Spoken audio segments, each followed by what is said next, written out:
여러분 안녕하십니까? 뉴스9 윤종호입니다. 한때 충돌했던 윤석열 대통령과 한동훈 비대위원장이 이틀 만에 만났습니다. 두 사람은 충남 서천 특화시장 화재 현장에서 만나 악수하고 사고 수습에 함께 나섰습니다. 일단 양측이 갈등을 봉합하려는 의지는 있다는 건데 풀어야 할 문제가 아직은 좀 남아 있습니다. 서천을 다녀온 최민식 기자 리포트 먼저 보시겠습니다. 영하 6도의 눈보라 속에 국민의힘 한동훈 비상대책위원장이 민방위복 차림으로 서 있습니다. 윤석열 대통령보다 20분 먼저 화재 현장에 도착한 한 위원장은 뒤늦게 도착한 윤 대통령에게 90도로 허리를 숙여 인사했습니다.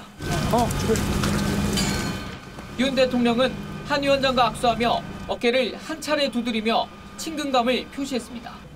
두 사람은 피해 상황을 보고받은 뒤 함께 현장을 둘러봤습니다. 강추위 속 진화 작업을 펼친 소방대원들을 격려하고 잠도 하나도 못 잤을 거 아니야. 상인들에겐 신속한 지원을 약속했습니다. 서천구랑 계속 커뮤니케이션을 해서 저희가 아주 필요한 거를 바로바로 다 지원해드릴게요. 현장 점검을 마친 뒤 윤 대통령은 한 위원장에게 대통령 전용 열차를 같이 타고 서울로 돌아가자고 즉석에서 제안했습니다. 한 위원장은 자리 있느냐는 말로 화답했습니다. 윤석열 대통령과 한동훈 비대위원장이 만난 건 한 위원장 거취 문제를 놓고 갈등이 불거진 지 이틀 만입니다. 두 사람은 화재 현장을 함께 둘러본 뒤 각자 차를 타고 익산역으로 떠났습니다. TV조선 최민식입니다. 보신 것처럼 열차 회동은 윤석열 대통령이 즉석에서 제안했고 화재 현장에서 만난 것도 사전 조율을 통해 이루어졌습니다. 초미의 관심사는 두 사람이 기차에서 무슨 얘기를 했느냐인데 홍현주 기자가 취재했습니다. 충남 서천 특화시장 화재 발생 2시간 뒤인 오늘 새벽 1시 30분, 윤석열 대통령은 화재 진압에 최선을 다하라는 메시지를 냈습니다. 동시에 참모들에게 현장 방문 계획을 마련하라고 지시했는데 실무진들은 세부 일정을 조율하던 중 한동훈 위원장의 방문 계획을 파악한 것으로 전해졌습니다. 각 부처에 지시를 하셨고 또 비대위원장께서도 곧 그 현장을 가실 것 같습니다. 대통령실 고위 관계자는 같은 화재 현장을 대통령과 여당 대표가 따로 가면 이상하다는 판단에 일정을 조율했다며 한 위원장도 현장에 온다고 보고하자 윤 대통령은 흔쾌히 가자고 했다고 전했습니다. 내가 또 오다 보니까 장동혁이 지역구구만. 윤 대통령과 한 위원장은 서울로 올라오는 열차 안에서 장관, 수석들과 함께 둘러앉아 서민 지원에 대한 대화를 나눴고 당정 갈등 문제는 나오지 않은 것으로 전해졌습니다. 한 위원장은 대통령에 대한 깊은 존중이란 표현으로 갈등이 봉합 중임을 내비쳤습니다. 결국 정치는 민생 아니겠습니까? 저는 대통령에 대해서 깊은 존중과 신뢰의 마음을 가지고 있고요. 대통령실은 오늘 만남으로 갈등이 완전히 수습됐다고 보긴 어렵다면서도 두 사람이 직접 소통할 수 있는 여건이 마련됐다는 점에 의미를 두고 있습니다. TV조선 홍현주입니다.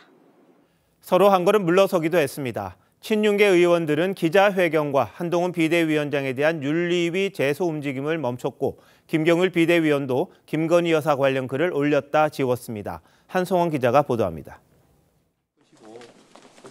친윤계 핵심 이철규 의원은 윤석열 대통령과 한동훈 비대위원장 사이에 오해가 있었다고 말했습니다.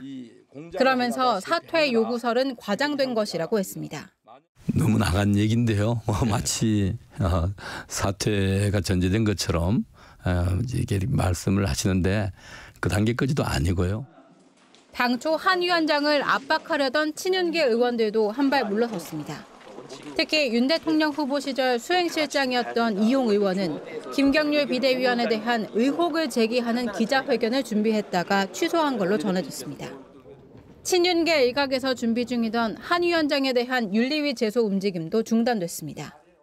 여권 관계자는 어젯밤 친윤계 의원들 사이에서 갈등 봉합으로 이야기가 모아졌다고 전했습니다. 동시에 갈등의 중심에 있는 김경률 비대위원도 연이틀 몸을 낮췄습니다. 김 비대위원은 어젯밤 SNS에 김건희 여사를 마리 앙투아네트에 비유한 게 아니라는 취지의 해명글을 올렸다가 오늘 오전 삭제했습니다. 다만 자신에 대한 친윤계 사퇴 요구에 대해선 여전히 반응을 보이지 않고 있습니다. 양측 모두 확전은 자제하는 분위기지만 갈등 봉합의 조치를 두고선 입장차가 불거질 가능성도 있습니다. TV조선 한송원입니다. 대통령과 여당 대표 간의 충돌이라는 초유의 사태가 일어난 건 김건희 여사 관련 논란 때문이라는 게 정설입니다. 그런데 양측 갈등이 본격화하기 전 김 여사가 명품백 논란에 대해 사과를 할 의사가 있다는 뜻을 당 쪽에 전달했던 것으로 TV조선이 확인했습니다. 당이 결정하면 따르겠다는 내용이었는데 왜 성사되지 않았는지, 무슨 일이 있었던 건지 조성호 기자가 단독 보도합니다. 김건희 여사가 국민의힘에 메시지를 전한 시점은 여당 내부에서 김 여사 문제에 대한 사과 요구가 나오던 지난주 무렵입니다. 김 여사는 제 불찰로 일이 커져 진심으로 죄송하다며 사과를 해서 사안이 해결된다면 1000번이고 10,000번이고 사과를 하고 싶다고 했습니다. 다만 사과를 할 경우 진정성 논란의 책임론까지 불붙듯 이슈가 커질 가능성을 언급하며 대선 당시 학력 위조 논란의 공식 사과를 한 뒤 오히려 윤 대통령 지지율이 급락한 것에 대한 우려를 나타냈습니다. 그러면서도 최종적으로 당 차원에서 사과를 결정하면 따르겠다고 했습니다. 김 여사의 이런 입장에도 여권 내에서 사과 문제를 둘러싼 찬반 논란이 팽팽히 이어져 결론을 내지 못한 것으로 알려졌습니다. 여권 주류는 김 여사 논란의 본질은 몰카 공작으로 사과할 경우 야권 공세가 더 커질 거라 우려하고 있습니다. 의도적으로 접근을 해서 함정을 만들어서 만드는 소위 몰카 공작이고 또 정치적 공작입니다. 또 과거 권양숙 여사와 김정숙 여사 관련 의혹에 대통령이 직접 사과하지 않았다는 주장도 적지 않습니다. TV조선 조성호입니다. 야4당이 소집한 국회 운영위는 10여 분 뒤 곧바로 산회했습니다. 야당은 강성희 의원에 대한 과잉 경호 논란과 윤석열 대통령의 당무 개입 의혹까지 제대로 따져 물으려 했는데 윤재욱 위원장이 협의하지 않은 단독 소집이라며 일찌감치 마무리했습니다. 최홍국 기자입니다. 민주당과 정의당 등 야4당이 소집한 국회 운영위원회에 여당 의원석 상당수가 비어 있습니다. 대통령실 등 야당이 출석을 요구한 정부 측 인사들도 불참했습니다. 야당은 강성희 의원 강제 퇴장 논란에 대통령실 설명을 들어야 한다고 주장했습니다. 대통령 사과와 경호처장 파면을 결의해야 된다고 저는 생각을 합니다. 대통령실이 한동훈 비대위원장에게 사퇴를 요구한 것도 당무 개입이라고 했습니다. 낙하산 투입한 한동훈 위원장마저 퇴출하려 합니다. 이렇게 노골적으로 당무에 개입한 대통령은 없었습니다. 그러자 여당은 강성희 의원이 대통령의 손을 놓지 않은 건 경호법상 위반이었다고 반박했습니다. 국회의원이니까 대통령의 경호 시스템에 적용을 받지 않아도 된다. 이거는 위험한 특권 의식일 뿐이다라고 생각합니다. 국민의힘 소속 윤재욱 위원장이 간사 간 협의 없이 일방적으로 소집된 회의라며 17분 만에 산회를 선포하자 야당 의원들은 반발했습니다. 간사 간에 협의하십시오. 간사 간 협의 언제까지 계속 하려할 겁니까? 야당 의원들은 별도로 기자회견을 열고 운영위 소집도 받아주지 않는 건 여당의 권한남용이라고 주장했습니다. TV조선 최원국입니다. 아닌 건 아니라고 써주십시오.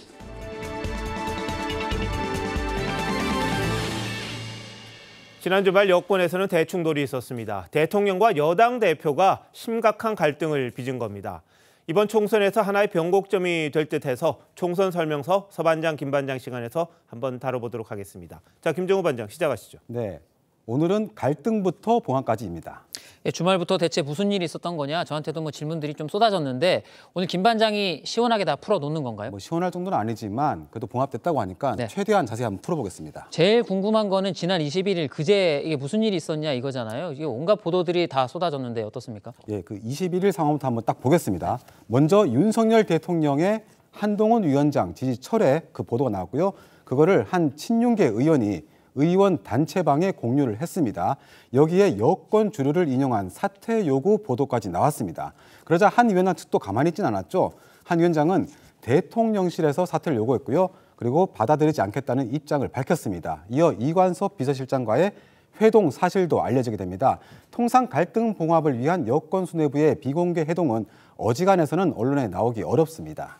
자, 그러면 이런 보도들이 다 사실이란 이야기잖아요. 일부 와전된 부분도 있어 보이지만 큰 틀에서 맞습니다. 앞서 당일 오전 한 위원장과 그리고 윤재옥 원내대표 그리고 이관섭 비서실장 세 사람이 만났습니다. 이 실장이 김경률 위원에 대한 소위 사천 논란을 언급하면서 여권 내부의 우려 목소리를 전하니까 한 위원장은 물러나라는 뜻이냐 이렇게 되묻습니다. 이 실장은 약간 비슷한 취지의 대통령의 뜻을 애둘러 언급했고요. 한 위원장은 현장에서 사퇴 요구로 받아들이게 된 겁니다. 김 반장 얘기를 들어보면 간접적일 수는 있겠지만 어쨌든 사퇴 요구 자체가 있었던 건 맞는 거네요. 네, 그런데 여기서 바로 주목되는 점은 이런 일련의 여론전들이 윤 대통령과 그리고 한 위원장 두 사람이 직접 주도한 걸로 여권에서는 보고 있다는 겁니다. 결국 그래서 두 사람의 갈등이 결국에는 본질이 좀 권력 투쟁 아니냐 이런 얘기도 나오잖아요. 그런 측면도 분명히 있습니다. 윤 대통령 입장에서는 총선 승리가 우선인데 한 위원장이 자기 정치를 한다는 의구심이 들 수밖에 없다는 겁니다. 또 한 위원장이 대통령의 생각을 누구보다 잘 알면서 굳이 이관섭 실장에게 대통령의 뜻을 되묻는 것 자체가 다른 의도가 있다는 게 대통령실의 시각입니다. 대통령 임기가 아직 3년 넘게 남았고요. 임기 초 총선은 대통령의 얼굴로 치를 수밖에 없는데 당 리더십부터 자기 정치에 함몰된다면 선거를 어떻게 이기냐 바로 이겁니다. 그런데 반대로 한 위원장 입장에서 한번 생각을 해보면요. 이번 총선에서 진다면 이 향후 정치 행로가 정치 입지가 불투명해질 수 있으니까 대통령의 뜻을 설사 알았다라고 하더라도 그대로 따를 수도 없는 거 아니에요? 네, 그렇죠. 그래서 한 위원장 스스로 불출마까지 선언하고 배수의 진을 쳤기 때문에 본인이 생각하는 야당의 총선 공격 소재들을 그냥 지나칠 수는 없다는 겁니다. 그래서 여권 핵심부에서 나오는 여러 공세들에 대해 적극적으로 반박 메시지를 내는 것 역시 차기 행보와 분리해서 보기는 힘들다 이런 시각이 많습니다. 여기서 밀려선 총선 이후의 움직임도 보장하기 어렵다는 거죠. 자, 모든 정치적 갈등이라는 게 이 대권이냐 권력이냐 이런 거잖아요. 그런 시각에서 볼 수밖에 없는 건데 그렇다면 말이죠. 갈등이 봉합 기류에 들어갔다고는 하지만 아직 좀 남은 게 있는 모양이죠. 네, 그래서 두 사람이 이틀 만에 전격적으로 회동한 배경엔 이대로 가다가는 공멸할 수 있다는 우려가 여권 내 팽배했다는 관측이 많습니다. 앞서 보셨지만 아직 정상화까지는 좀 길이 많이 남았습니다. 네, 자, 서 반장이 준비한 건 뭡니까? 제가 준비한 건 당무 개입과 약속 대련 사이입니다.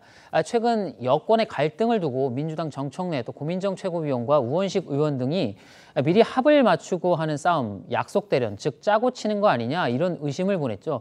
그러면서도 한편으로는 윤석열 대통령을 당무 개입으로 고발하겠다라고 나섰습니다. 그러니까 민주당 의심대로 짜고 친 거라면 당무 개입이란 말도 성립되지가 않을 텐데 좀 의심스럽긴 하지만 일단 찔러보겠다. 이런 건가요? 그냥 찔러보는 거는 아니고요. 진짜로 공직선거법 위반과 또 직권남용 혐의로 윤 대통령과 이관섭 비서실장을 고발하는 방안을 검토 중입니다. 일단 대통령실에서 누구든지 한 위원장에게 물러나라는 요구를 했다는 거고 그렇다면 이게 민주당 주장대로 형사처벌 가능하다 이런 해석도 있을 것 같네요. 일단 공직선거법부터 살펴보면요. 이 대통령실이 실제로 선거에 개입했다라면 문제가 될 수 있지만 김경률 비대위원에 대한 지지 문제를 언급하면서 단순히 공정한 공천을 강조한 정도라면 쉽지는 않아 보입니다.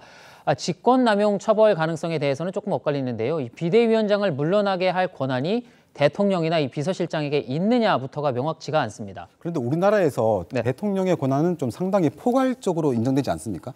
예, 그렇습니다. 하지만 엄밀하게 이 당정 분리 원칙을 적용한다면 윤 대통령은 어찌 보면 이 당원일 뿐 아니라 물러나라고 할 권한 자체가 애초에 없다는 시각도 있습니다. 또 당무 개입 여부를 파악하려면 이 회동을 했던 당사자들의 진술이 있어야 하는데 이 한 위원장과 윤재혁 원내대표가 그런 진술을 할 리 만무하고요. 또 무엇보다 현직 대통령은 형사상 소추가 안 되기 때문에 고발의 실익은 사실상 없다라고 봐야 할 겁니다. 그렇다면 민주당의 고발이라는 건 결국 정치적 행위다 이렇게 봐야겠네요. 예, 그럴 가능성이 높습니다. 특히 법리적 해석과는 별개로 이 현 정부 출범 이후에 이준석 전 대표 그리고 이 나경원 전 의원, 안철수 의원까지 당무 개입 논란이 잇따라 불거지는 건 윤 대통령으로서도 상당히 부담이 될 수밖에 없습니다.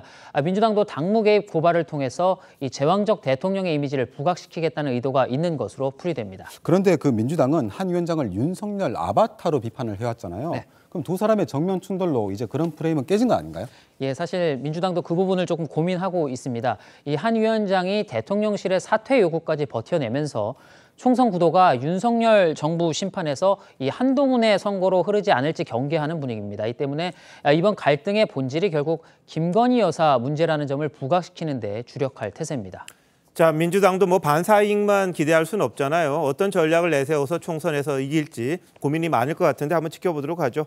두 반장 잘 들었습니다.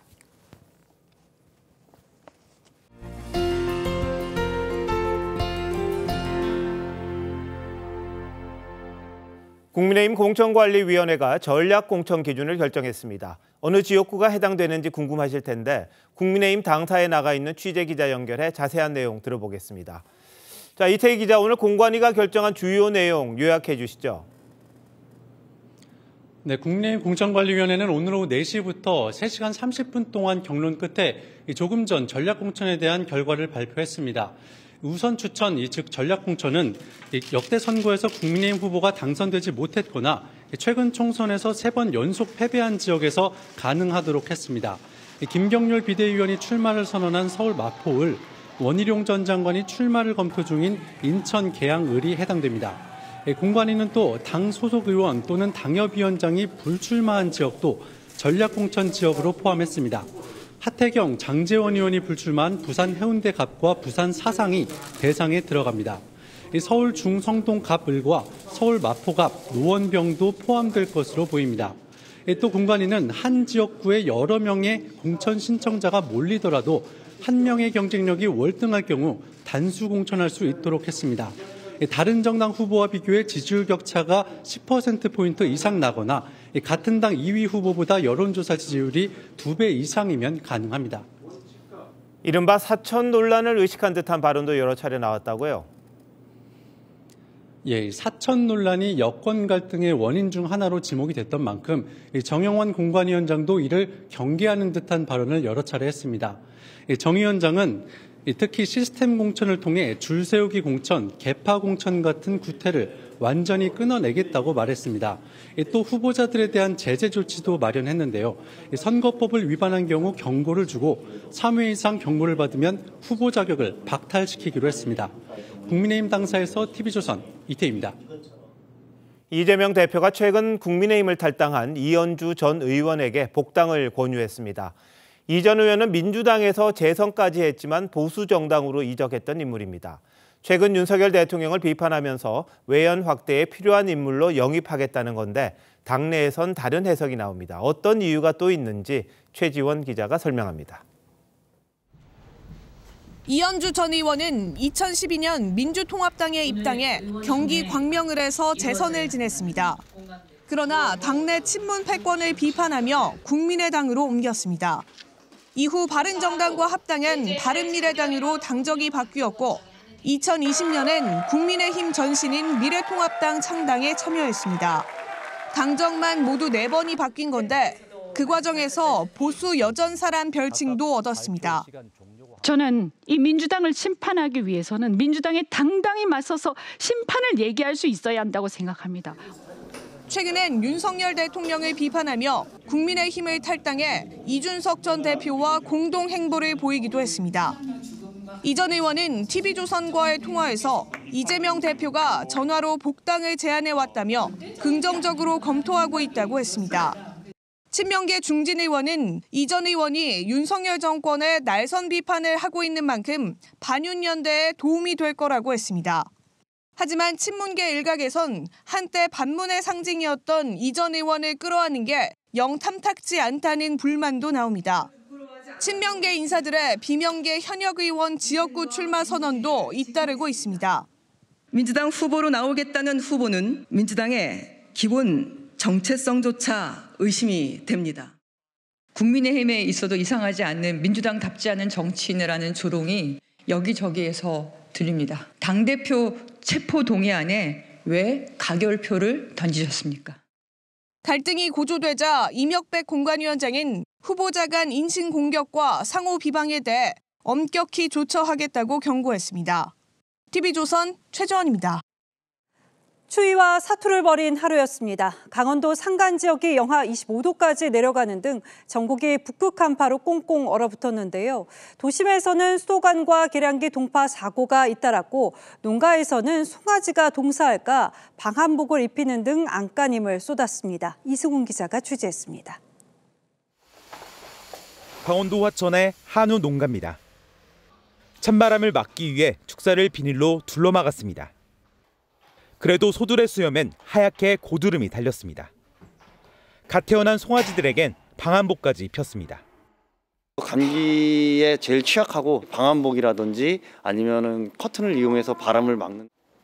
전통시장 상인들은 진열해 놓은 과일이 얼어버릴까 두꺼운 담요로 덮었습니다. 냉을 받아요. 얼으면 과일은 버려야 돼요. 아프리카 돼지열병 발생 지역에선 소독약이 얼어붙어 방역에 차질이 빚어질까 걱정입니다. 모르고 있다가 나중에 얼어버리면 소독이 안 되거든요. 그런 경우도 생기거든요. 서울과 인천 등 도심에서는 수도관과 계량기 동파 신고가 104건 접수됐습니다. 헌옷을 채워 넣었지만 최강 한파를 막기엔 역부족이었습니다. 좋은 조치를 했는데도 아침부터 갑자기 물이 안 나와서 많이 당혹스러웠고요. 위험하게 달린 고드름을 제거해달라는 신고도 빗발쳤습니다. 영하로 떨어진 날씨에 이렇게 흩날리던 물티슈는 일부분에 이렇게 세워질 정도로 얼어붙었습니다. 기상청은 내일도 서울 아침 최저 영하 12도, 대관령 영하 21도 등 북극 한파가 이어질 것으로 내다봤습니다. TV조선 이승훈입니다. 제주와 서해안 지역은 추위는 물론 눈과의 사투도 벌이고 있습니다. 하루 종일 눈이 쏟아지면서 대부분 지역에 20cm 넘는 눈이 쏟아졌습니다. 제주를 오가는 하늘길과 뱃길 모두 막혔습니다. 전북 연결합니다. 자, 박건우 기자, 지금도 눈이 많이 내리고 있군요. 네, 이곳 전북 정읍은 발목까지 덮을 정도로 이틀째 눈이 내리고 있습니다. 차도와 인도를 구분하기 어려울 정도로 폭설이 내렸습니다. 서해안과 제주 일부 지역에는 아직도 대설특보가 내려져 있습니다.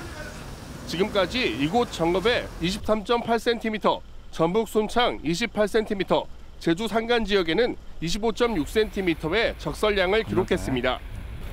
강한 눈보라에 제주와 광주, 김포, 청주공항 등에서 330여 편의 항공기 운항이 취소됐습니다.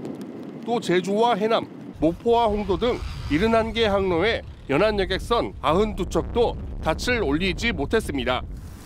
무등산과 내장산 등 8개 국립공원 160개 탐방로는 폐쇄됐습니다. 사고도 속출했습니다. 전남 영암과 화순에서 차가 눈길에 미끄러져 논두렁에 빠지는 등 10여 건의 사고가 잇따랐습니다. 주민들은 치워도 계속 내리는 눈에 힘겨운 하루를 보내야 했습니다. 올 때마다 이제 쓰고 있고 또 이제 차에다가 실어가지고 버리고 막 그러거든요. 치우기도 좀 힘들고 그러니까 조금 안 좋죠. 내일도 제주와 충청, 호남 서해안 지역에는 최고 15cm가 넘는 눈이 내릴 것으로 예보됐습니다. TV조선 박건우입니다. 살을 애는 듯한 한파에도 거리로 나서는 이들이 있습니다. 폐지를 주어서 하루 멀어 하루 먹고 사는 노인들의 삶을 정은하 기자가 따라가 봤습니다.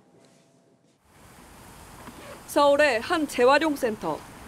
두꺼운 점퍼와 목도리로 중무장한 78살 박길준 할아버지가 박스를 트럭에 옮겨 싣습니다. 체감 기온이 영하 20도에 달하는 강추위 속에서도 박 할아버지는 새벽부터 거리로 나왔습니다.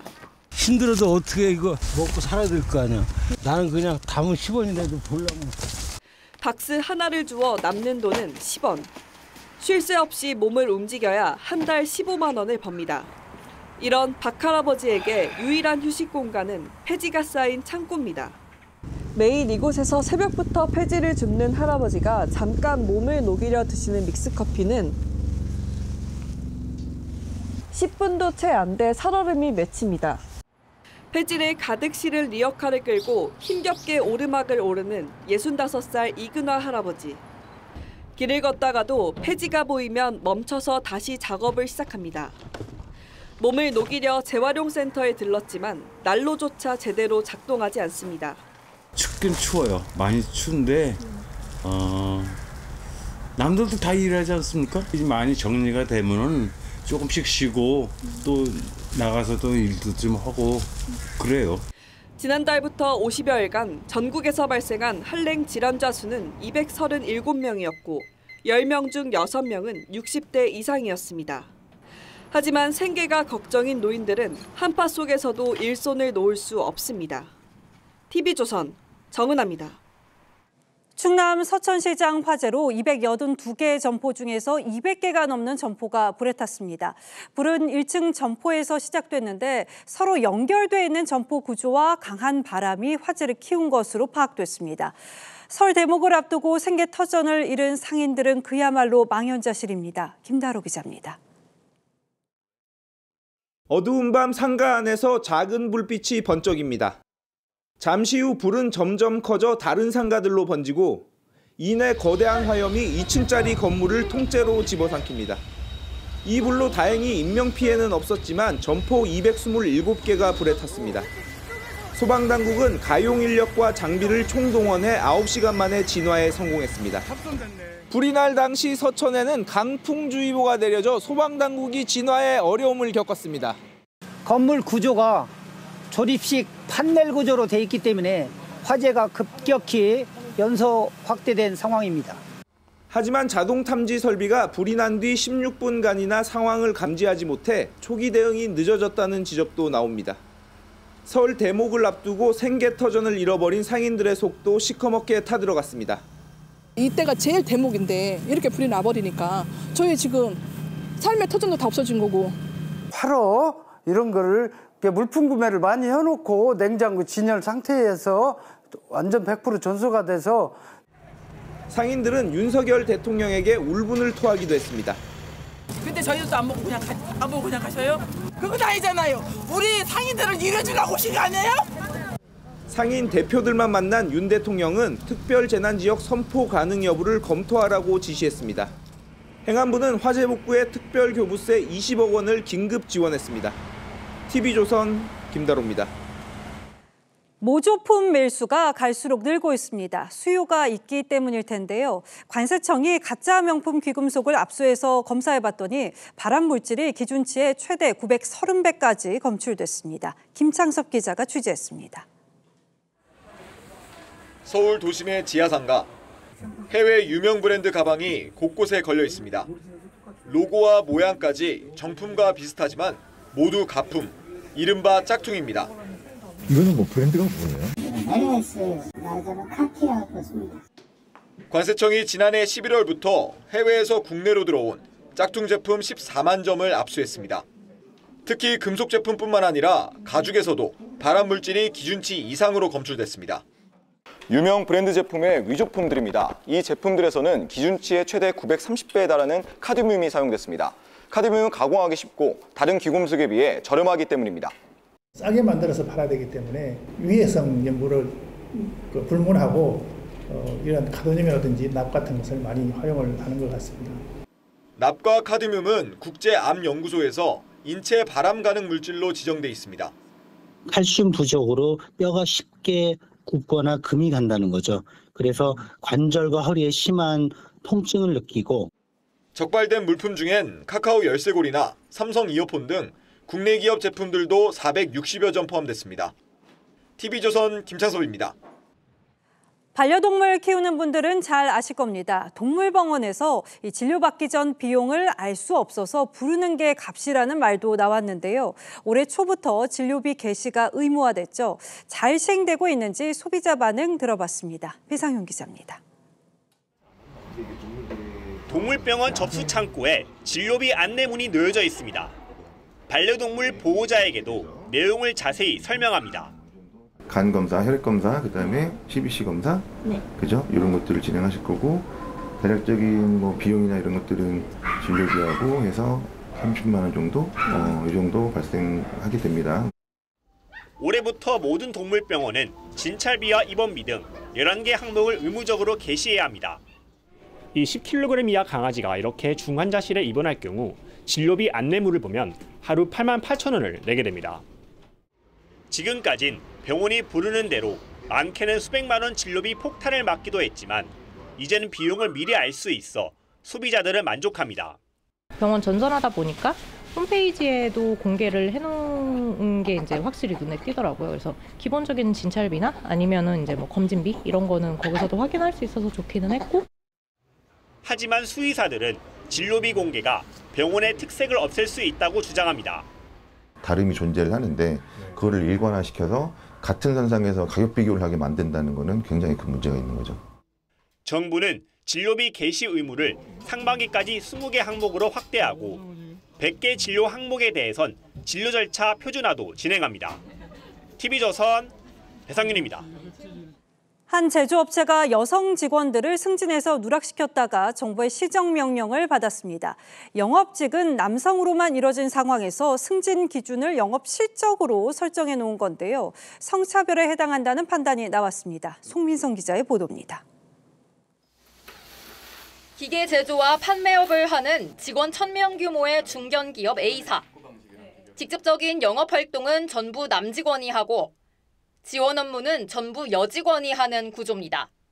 지난해 상반기 사측에서 제시한 승진 기준은 매출 점유율과 채권 점유율, 영업활동을 하지 않는 여직원들은 애초에 충족할 수 없는 기준이었습니다. 결국 여성 승진 대상자 2명은 모두 과장급 승진에서 탈락했습니다. 심지어 이들은 승진한 다른 남직원들보다 인사평가 결과도 좋았고 근무 기간도 길었습니다. 중앙노동위원회는 간접차별이 있었다며 시정명령을 내렸습니다. 외견상 보기에는 이제 성별과 관련 없는 중립적 기준으로 보이지만 겉으로 드러나지 않는 차별을 확인하고 회사 측은 승진에 탈락한 여직원 2명에 대해 고급 관리자로 가는 역량이 부족했다고 주장했지만 기각됐습니다. 시정명령을 받은 A사는 승진 재심사를 해야 하고 시정명령 불이행 시 최대 과태료 1억 원을 내야 합니다. TV조선 송민선입니다. 요즘 배달 앱으로 음식 주문하면 시간 오래 걸린다는 분들 많습니다. 이 배달 지연으로 애를 태우는 건 자영업자도 마찬가지였는데요. 어떻게 된 일인지 이정현 기자가 취재했습니다. 서울에서 식당을 운영하는 김모 씨. 대목이던 지난 연말 배달 앱으로 받은 하루치 주문 30건 가운데 2건을 빼고 모두 취소되는 일을 겪었습니다.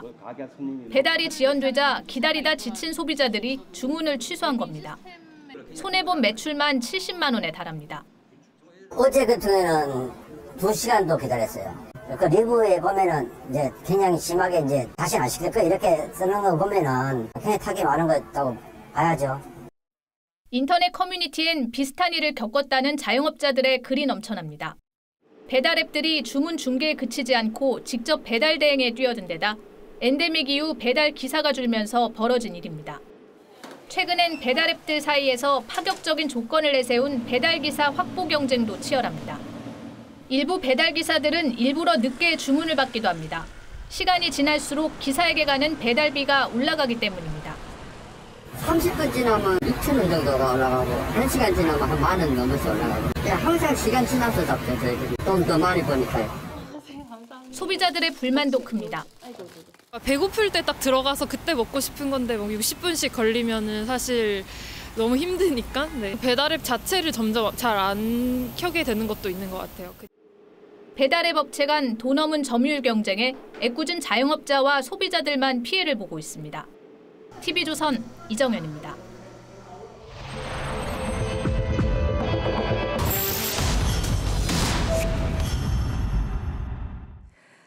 휴대폰으로 상품권을 주고받는 모바일 상품권이 인기를 끌면서 시장 규모가 7조 원을 넘어섰습니다. 피자, 치킨 상품권은 물론이고 설 선물 세트도 주고받을 수 있는데요. 그런데 모바일 상품권을 매장에서 쓰려고 하면은 매장 이용비를 추가로 요구하는 곳이 많다고 합니다. 이건 또 왜 그런 건지 조유진 기자가 실태를 들여다봤습니다. 서울의 한 치킨 전문점. 튀김닭 한 마리를 주문한 뒤 모바일 상품권을 꺼내자 매장 이용비를 따로 요구합니다.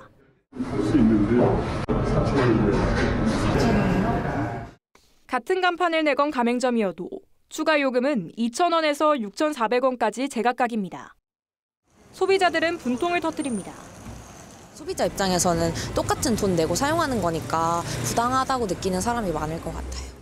모바일 상품권을 내면 쿠폰 비용이나 주문하지도 않은 기타 항목을 표시해 웃돈을 받고 있습니다.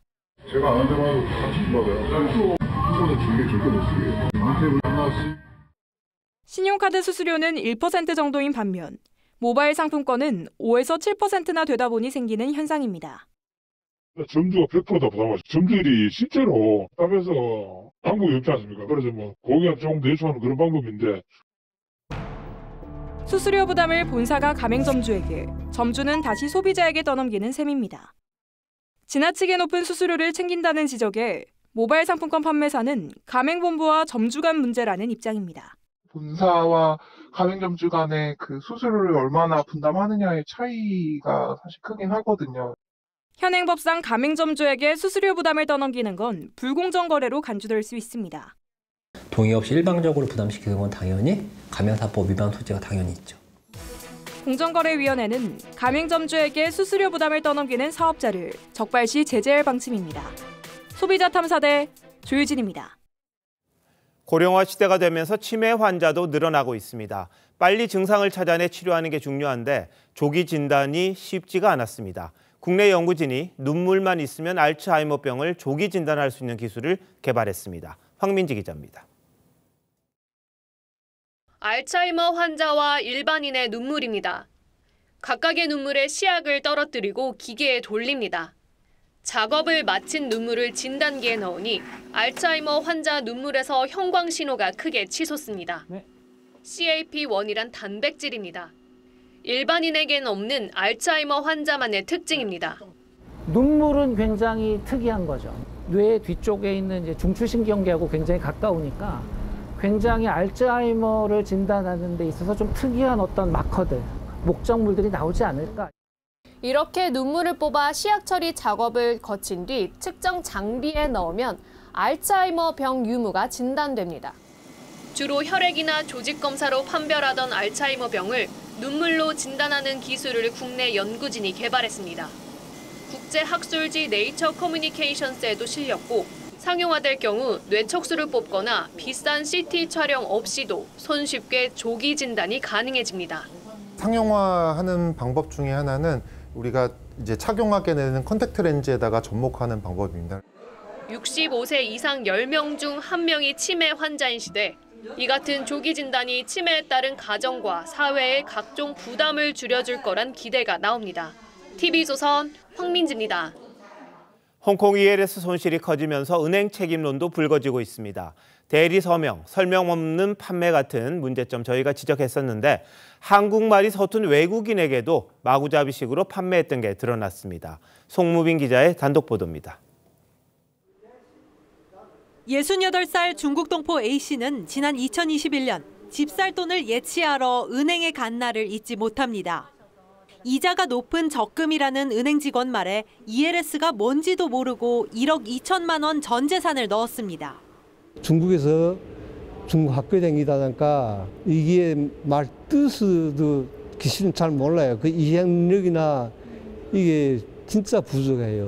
은행에서 보관해 줍니다. 체크라고 그래서 시킨 대로만 이름 바보 노릇을 했어요. 10여 년간 일용직을 전전하며 모은 원금마저 위태롭다는 걸 뒤늦게 알고 중도 해지하려 했지만 직원은 만류했습니다. 해지는 아야 된다. 설득해가지고 해지도 못하고 집도 못 사고 심장이 떨려가지고 내 병원도 다소 댕겼어요. 결국 A씨에게 돌아온 건 반토막난 투자금이었습니다. 5천만 원을 투자한 중국 동포 B씨도 사정은 비슷합니다. 그냥 예금이라고 생각하고 안전하고 이자도 더 많이 준다. 대화하는 것도 그냥 간단한 것만 되지 투자 같은 건 안 해요. 죽고 싶을 심정이 없고. 주요 시중은행 3곳이 외국인에게 판매한 홍콩 ELS의 규모는 1,000억 원어치에 육박합니다. 전체 판매액에서 큰 비중을 차지하진 않지만 외국인들은 홍콩 ELS 상품에 처음 투자한 경우가 많아서 은행들의 불완전 판매 정황이 짙다는 분석입니다. TV조선 송무빈입니다. 중국 신장 위구르 자치구에서 규모 7.1의 강력한 지진이 발생했습니다. 인근 카자흐스탄과 우즈베키스탄에서도 진동이 느껴질 정도였습니다. 김자민 기자입니다. 어항 속 물고기가 물과 함께 좌우로 심하게 출렁입니다. 기차역에선 사람들이 일제히 출입구를 향해 달립니다. 한밤중 잠에서 깬 주민들은 허겁지겁 건물 계단을 뛰어내려옵니다.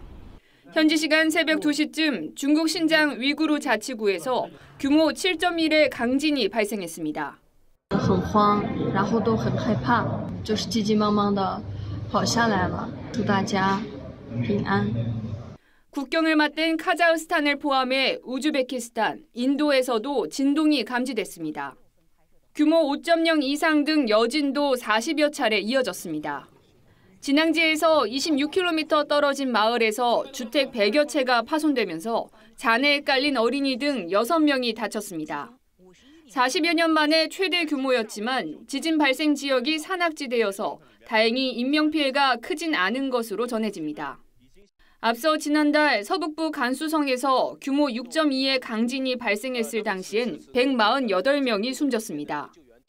남서부 민난성에선 어제 일어난 산사태로 인한 사망자가 20여 명으로 늘었습니다. 눈까지 쌓여 있어 구조 작업이 난항을 겪고 있습니다. TV조선 김자민입니다. 에콰도르군이 바나나 농장 지하 창고에서 사상 최대 규모인 코카인 22톤을 압수했습니다.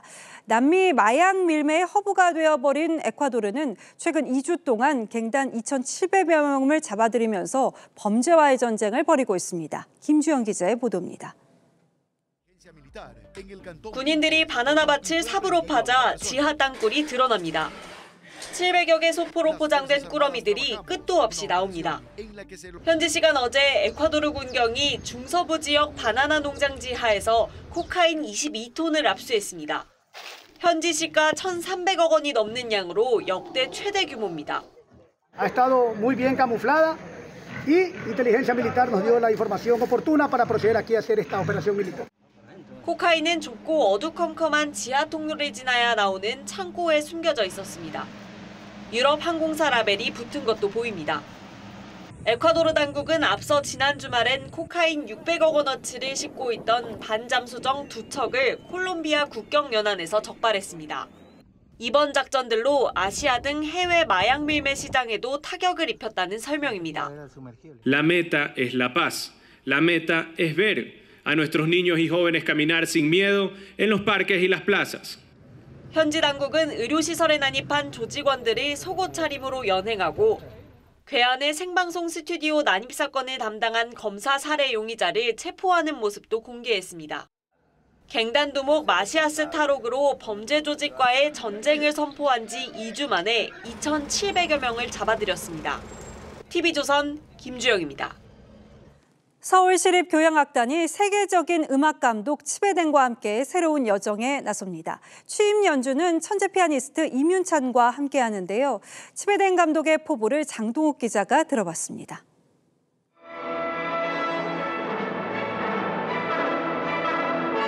세계 3대 필하모닉을 모두 거치며 최고의 자리에서 서울시향을 선택한 치베덴 감독이 취임 연주회를 통해 5년 임기의 시작을 알립니다. Quite at home already, and so that is a very good feeling. Knew that the potential of the orchestra is phenomenal. 홍콩 필하모닉을 세계 정상급으로 끌어올리며 오케스트라 조련사로 정평이 난 치베덴 감독은 자연과 젊음의 웅장함을 그려낸 말러 교향곡 1번 거인을 시작으로 국내 최초 말러 교향곡 전곡 녹음의 첫 단추를 꿰입니다. Most of the time, fantastic. Being on the road with the orchestra is the big joy for me. 조성진과 함께 현재 가장 뜨거운 피아니스트 임윤찬과는 베토벤 피아노 협주곡 5번 황제를 선보입니다. 치베덴 감독은 최고와 함께 작업하게 돼 행운이라며 극찬을 아끼지 않았습니다. That this is an exceptional talented man, hardworking, serious musician.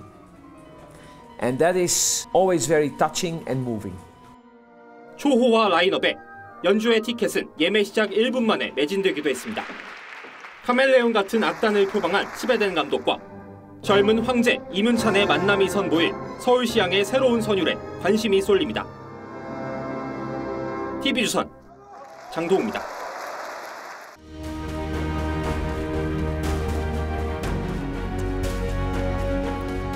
한 남자가 길에 쓰러져 있었습니다. 오래 씻지도 먹지도 못했습니다.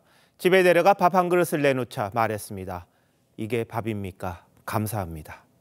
그는 밥을 먹지 못하고 숨을 거뒀습니다. 그 얼굴에 한없이 평화로운 기운이 감돌았습니다. 테레사 수녀의 정기에 실린 이야기입니다.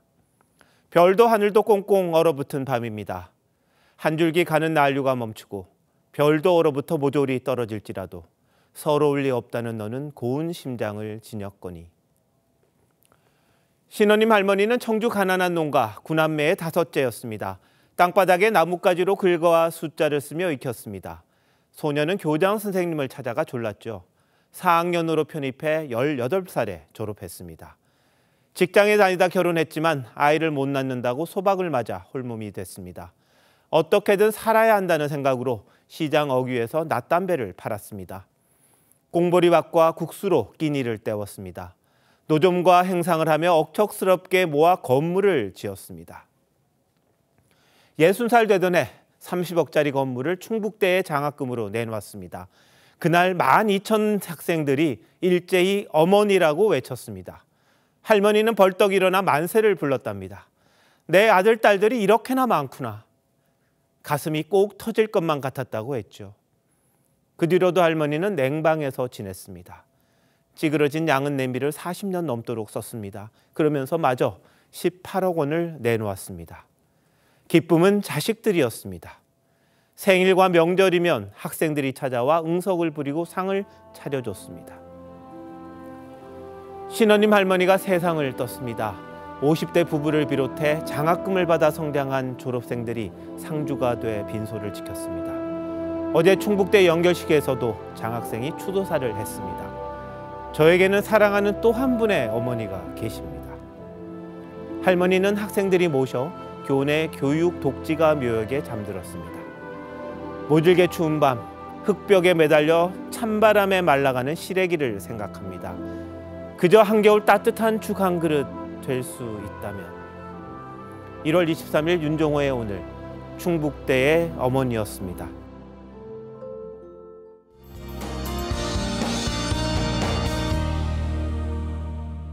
오늘 북극 한파가 절정을 이루면서 출퇴근길 목도리와 장갑 또 두꺼운 외투로 중무장한 시민들의 모습을 쉽게 찾아볼 수 있었는데요. 여전히 일부 중부와 경북에는 한파 경보가, 그 밖의 지역 한파주의보가 발효 중인 가운데 내일도 맹추위가 예상됩니다. 이번 추위는 금요일 아침까지 길게 이어질 수 있어서 무엇보다 건강 잘 챙기셔야겠습니다. 충남 서해안과 호남은 내일 아침까지, 제주는 모레까지 많은 눈이 이어집니다. 제주 산간에 최대 40cm 이상, 호남 서부에도 최대 15cm 이상이 더 내려 쌓이겠습니다. 그 밖에 전국은 대체로 맑겠는데요. 강풍특보가 내려져 있는 해안가뿐 아니라 전국적으로 칼바람이 불겠습니다. 내일 아침 기온은 서울이 영하 12도, 체감온도는 영하 18도까지 떨어지겠고요. 낮 동안에도 영하권에 머무는 곳들이 많겠습니다. 모레까지 해상에서도 강한 바람과 거센 물결이 예상돼 주의해야 합니다. 날씨였습니다. 1월 23일 화요일 뉴스9 마칩니다. 시청해주신 여러분 고맙습니다.